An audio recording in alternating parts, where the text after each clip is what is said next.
many other jobs, and they're not taking those jobs.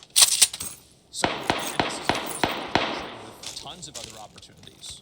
And again, like you can say, oh, well, there should be more. You're right, there should be more. But bro, go tell that to somebody that lives in like Malaysia or one of these terrible countries. Like in here, it's one of the best places ever. So what I'm saying is that I don't think it's really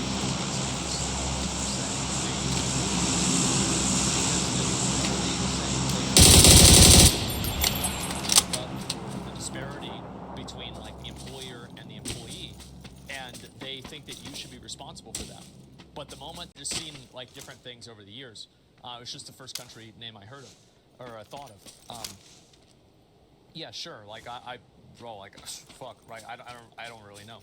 The point is that like, you know, it's one of these countries usually in like those areas that they're bad, right? Like it sucks to live there. It does. It's horrible to live there. And I don't think these people are taking action these days, because if they actually cared about workers being exploited and people not being paid properly what value they're creating, they wouldn't be buying smartphones and computers. And they could easily say, oh, well, you need a smartphone. No, you really don't need a phone. No, you don't have to check your Twitter whenever you're in your car. You don't need it. You could have a flip phone. You could have something that's a lot less than that. And it's not quite the same, but it is though. It is though. And of course, like nothing is like, whenever you compare two different things, well, you're comparing two different things, so they're going to be different. But there's a similarity. You don't have a computer, you need a smartphone. Yeah, I would say that you probably need to have one or the other. Sure. But you don't. Some people are just extremely entitled. Yeah, and I think the truth is that like it doesn't really stop there, right? These are also people who are buying. Stop there, right? These are also people who are buying. The phone is just like one example, right? Are they spending extra money to buy clothes that are ethically sourced from non? I don't know, like what's the word for it? Like non-abused laborers, right? People that like, you know, they're ethically made clothes. Are they doing that? No, they're probably not. So again, like these are people who have.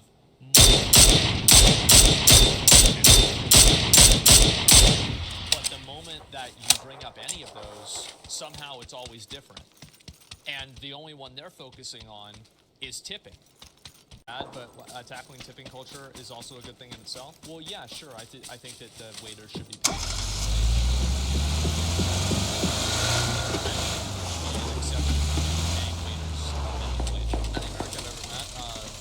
Vacations ever has never tipped the workers, so it's easy to avoid tipping culture if it's not on a paper. I think that most people don't like tipping and they just do it because they're ashamed of, it's actually kind of sad how go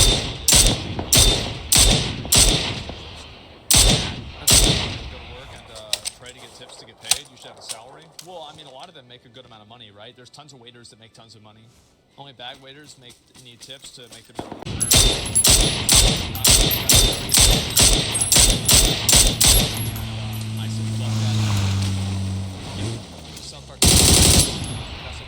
And are planning to raise wages to $30 an hour and ban tipping. I don't think that you should ban tipping. I just don't think that it should. I think the reason why people tip is because they know that the person isn't getting a full wage. And if they were getting a full wage, I think that tipping would go down a lot. I don't think you should ban it because but I don't think that it should be like a social expectation, if that makes sense. Anyway, I've talked about this a lot. Let's go on to the next one. Social expectation, if that makes sense. Anyway, I've talked about this a lot. Let's go on to the next one.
more and more.